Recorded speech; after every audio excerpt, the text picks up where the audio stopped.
उज्जैन में 15 साल की बच्ची से रेप के आरोपी ने गुरुवार को पुलिस की गिरफ्त से फरार होने का प्रयास किया। भागते समय वह गिरकर घायल हुआ। उसके पैर में चोट लगी है, जो उसका जिला चिकित्सालय में उपचार चल रहा है। दरअसल आरोपी को पुलिस ने आज सुबह ही गिरफ्तार किया था। आरोपी का नाम भरत सोनी है।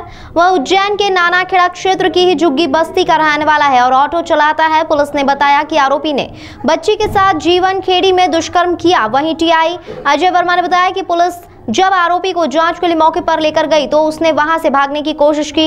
आरोपी ने अचानक दौड़ लगा दी, जिसे पकड़ने के लिए पुलिस के जवान भी उसके पीछे भागे। इस दौरान आरोपी नीचे गिर पड़ा, जिससे उसे चोट आई है। पुलिस आरोपी को लेकर जिला अस्पताल गई। आरोपी को पकड़ने के दौरान 2 पुलिसकर्मी भी जख्मी हो गए। इस मामले में पुलिस कंट्रोल रूम पर एसपी सचिन शर्मा ने प्रेस कॉन्फ्रेंस कर खुलासा किया। पुलिस ने बताया कि आरोपी ने बच्ची को रात में रेलवे स्टेशन के सामने से बैठाया था। वह उसे जीवन खेड़ी ले गया, जहां उसने बच्ची के साथ रेप किया। पुलिस का कहना है कि बच्ची शायद बस से देवास गेट एरिया में पहुंची थी। पुलिस ने बताया कि 700 से ज्यादा सीसीटीवी फुटेज खंगालने के बाद पुलिस आरोपी तक पहुंची है। पुलिस इस मामले में 2 लोगों को आरोपी बनाया है। एक मुख्य आरोपी भरत सोनी, जिस पर 376 और पॉक्सो एक्ट के तहत केस दर्ज किया गया है। दूसरा आरोपी राकेश मालवीय, जिस पर साक्ष्य छिपाने का आरोप है। पुलिस ने अभी बताया कि मेडिकल जांच में बच्ची के साथ गैंगरेप की पुष्टि नहीं हुई है। उज्जैन के महाकाल थाने के टीआई अजय वर्मा ने पीड़ित बच्ची को गोद लेने की बात कही है। इस केस में टीआई अजय वर्मा ही इन्वेस्टिगेशन कर रहे हैं। पीड़ित बच्ची सतना जिले की रहने वाली है। 25 सितंबर को बच्ची बदहवास हालत में महाकाल थाना इलाके में दंडी आश्रम के पास मिली थी। उसके कपड़े खून से सने हुए थे। बच्ची आधी अधूरे कपड़े में सांवरा खेड़ी सिंहस्थ बाईपास की कॉलोनियों में 2.5 घंटे तक भटकती रही। उसके सीसीटीवी फुटेज पुलिस ने खोजे हैं। फुटेज में बच्ची ऑटो ड्राइवर के साथ दिखी है। एसपी सचिन शर्मा ने बताया कि पीड़ित सतना जिले के एक गाँव की रहने वाली है। 24 सितम्बर को घर से गायब हुई थी। उसकी गुमशुदगी की रिपोर्ट सतना जिले के जैतवाड़ा थाने में दर्ज है।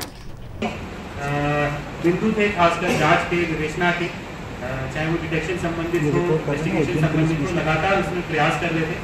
शहर में आने वाले जितने भी प्रमुख मार्ग हैं, इसके अलावा जितने भी सार्वजनिक स्थल हैं, जितने भी हमारे पास संभावित टेक्निकल एविडेंसेज हैं, उन सभी को हम लोग लगातार एकत्रित कर रहे थे, संकलित कर रहे थे। उसका लगातार हम असेसमेंट कर रहे थे।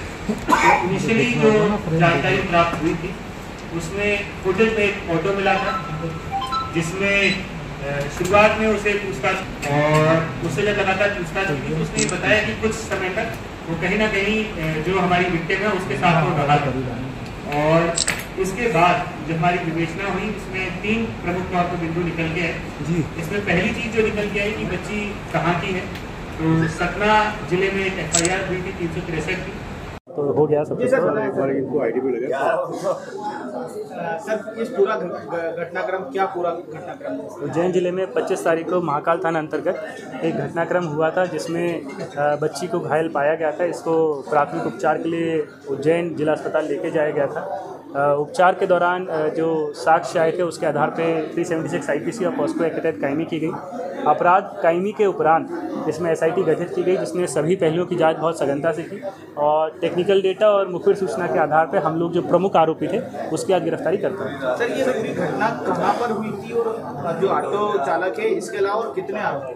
इसमें जैसा मैंने बताया कि सामान्य तौर पर फरियादियाँ बताती है घटनास्थल कहाँ पे है, क्योंकि वो नहीं बता पाई। इसके लिए आरोपी को वापस घटनास्थल के पुनर्निर्माण के लिए ले जाया गया था, क्योंकि वो खुद नहीं इसी दौरान एक एक्सीडेंट हो गया या दुर्घटनाक्रम, जो पुलिस वाले थे वो घायल हुए, ये घायल हुए। तो वापस न्यायालय की अनुमति के बाद इस आरोपी को घटनास्थल रिक्रिएट करने के लिए ले जाया जाएगा, जिसके बाद घटनास्थल के बारे में विस्तृत जानकारी दी जा सकती है। 72 घंटे से पुलिस लगातार इस मामले को देख रही थी और कई चिन्हों पर काम कर रहे थे। उस चिन्हों को लेकर आखिर नतीजे पहुंच गई है।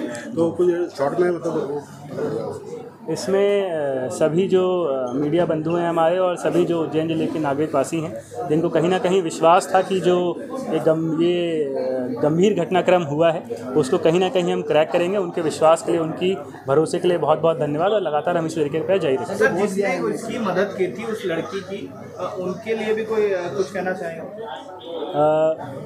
मुझे ये लगता है कि क्योंकि उन्होंने मदद की है, नाम वो नहीं बताना चाहते हैं, तो कहीं ना कहीं उन सब का बस हम लोग आभार ही व्यक्त कर सकते हैं।